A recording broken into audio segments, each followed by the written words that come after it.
Good morning. Hi there, and welcome to another Sunny Days podcast. I'm your host, Jolly, and today we've got a few more uplifting stories, some more Did You Know? And so grab a cup of sunshine and let's get started. First up today, well, today a wonderful story from Olympia, Washington, where a community garden is not only growing vegetables, but also nurturing connections. The Olympia Timberland Library was recently approached by a local nonprofit organization called Garden Raised Bounty, or GRUB. GRUB's mission is to unite people through agriculture, with a special focus on partnering with low income communities. The library saw this as a fantastic opportunity to expand their food related programs and create a welcoming community space. Well, Grubb proposed building three raised bed food gardens on the library grounds, and they were thrilled because it aligned perfectly with their strategic plan to promote the library as a community gathering place and to strengthen resources, services, and events that would only foster community interaction. Olympia is known for its vibrant urban farming scene.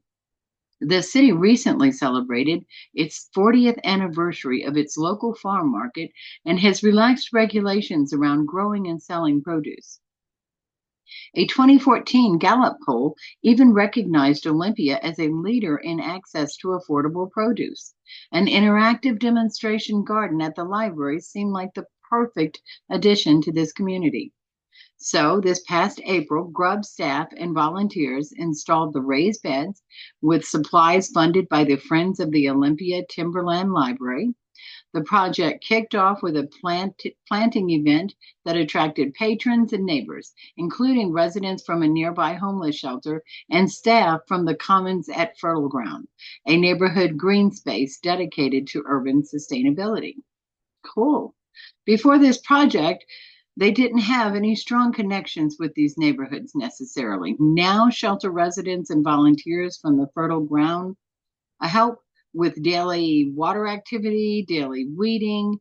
They've made a wonderful conversation with the community members who stop by and see and tell them all about how much they appreciate tending to the garden.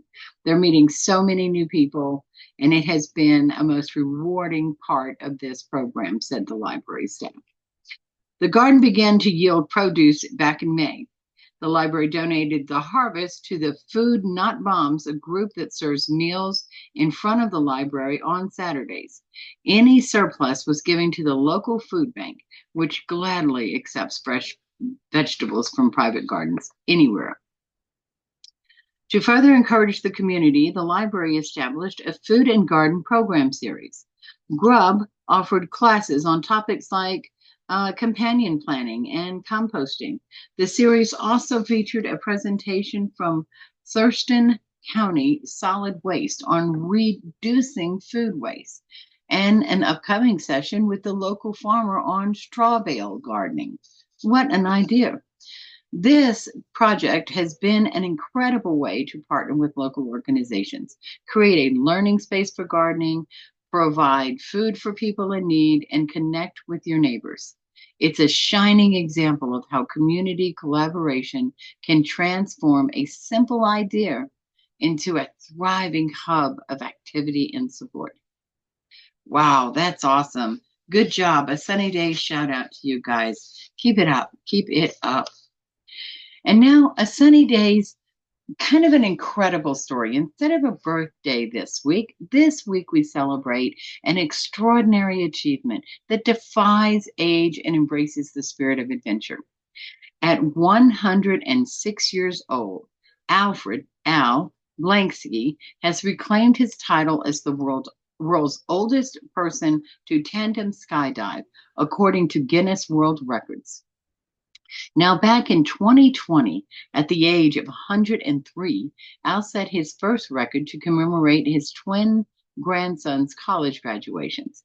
At that time, he said, "That was my dream.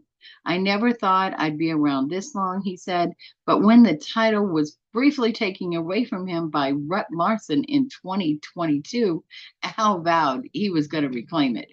True to his word, Al achieved this remarkable feat this past November at the age of 106 years and 327 days.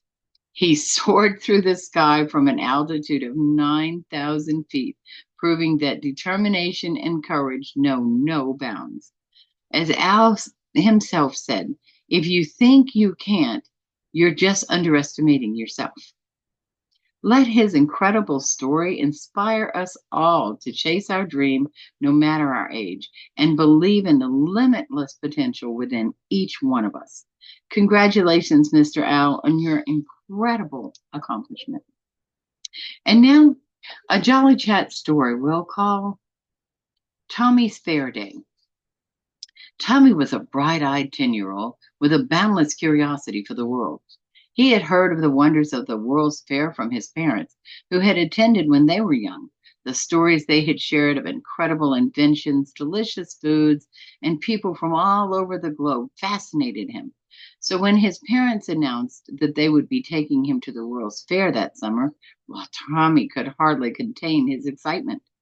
The morning of the fair was warm and sunny, perfect for a day of exploration. Tommy's parents packed a small backpack for him with essentials: a water bottle, a few snacks, a notepad, and a pen. You'll want to remember everything you see today, his mom said with a smile.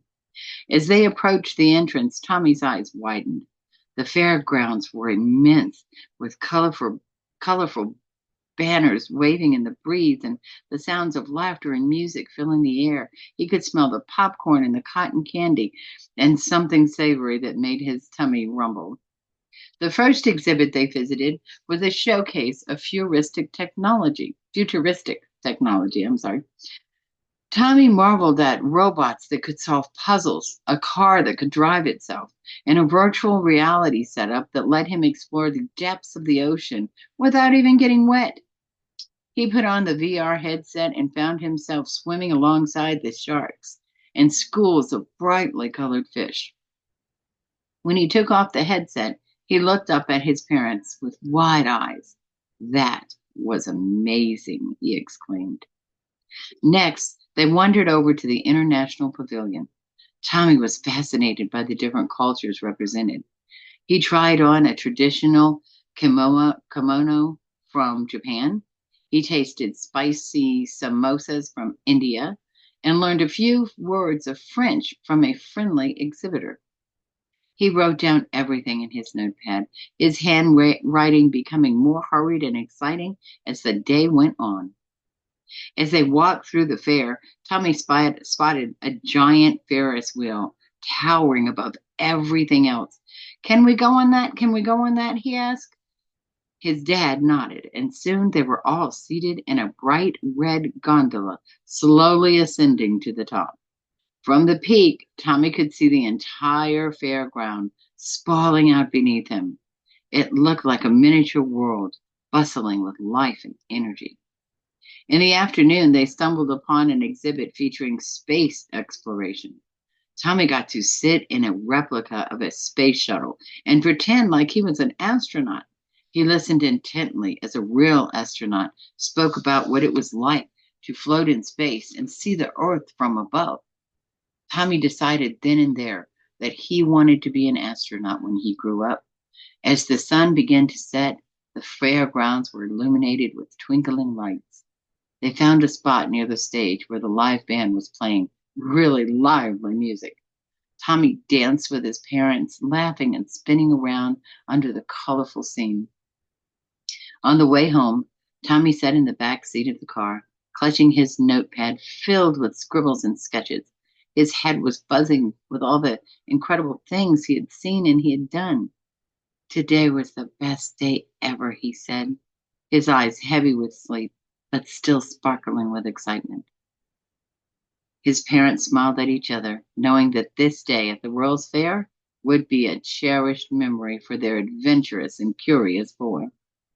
As Tommy drifted off to sleep, he dreamed of the wonders of the fair, the places he had yet to explore, and the infinite possibilities that the world held for him to explore. The end. And now, how about some did you know fun facts about the month of August? For instance, did you know that the birthstone for August is a peridot, a gem that is often associated with the sun because of its yellow and green color? Did you know that the birth flowers of August are the gladius and the poppy? The gladius represents strength and integrity, while the poppy symbolizes eternal sleep, oblivion, and also imagination. Hmm. And what about International Left-Handers Day? Did you know that celebrated on August 13th, that day in particular honors the unique challenges and strengths of left-handed people? No, I did not know that. And what about your signs? Zodiac signs, Leo and Virgo. People born in August under the zodiac sign of Leo were born between July 23rd and August 22nd. And Virgo is between August 22nd and September 22. Leos are known for their confidence, their leadership, and Virgos are very well recognized for their analytical and meticulous nature. Did you know that Perseid meteor shower, one of the most spectacular meteor showers of the year, peaks in mid-August, offering a dazzling display of shooting stars? Wow, I look forward to the date for that. I'll keep you updated on that. And back to school. For many students in the United States and in other countries, August marks the end of summer vacation and the beginning of a new school year. Wow. And also Women's Equality Day. This is celebrated on the 26th this month, and it is a day that commemorates the 1920 adoption of the 19th Amendment to the Constitution, granting women the right to vote. So August is full of history, celebration, and celestial events. Whether you're a Leo or a Virgo, or just someone who enjoys the last full month of summer, there's always something interesting happening in August. And now, for our entertainment section, we're going to focus on the literary world this week. So what's happening on the Sunny Days bookmobile? Well, here's some of the best sellers in the summer this year. The Bee Sting by Paul Murray. It's a comedy drama about an Irish family in turmoil, touching on themes of survival, failure, and love. And You Are Here by David Nichols, a romance novel that captures the nuances of love and relationships across time. And The Ministry of Love by Lane Bradley, a time travel romance exploring love across different eras. Also out this summer, The Summer Pact by Emily Griffin, a summer romance that examines friendship and love through a pact made by friends on a beach holiday. And Fourth Wing by Rebecca Yarros, a fantasy novel set in the world of dragons and warfare, following a young woman's journey to find her place. Oh, got a lot to choose from this summer. Well, we'll keep up in our Sunny Days bookmobile. Next week, we'll add some more to that. And as we come to a close of today's episode, let's remember that the stories we've shared can serve as a reminder of the goodness that surrounds us every day. Beauty is in the eye of the beholder.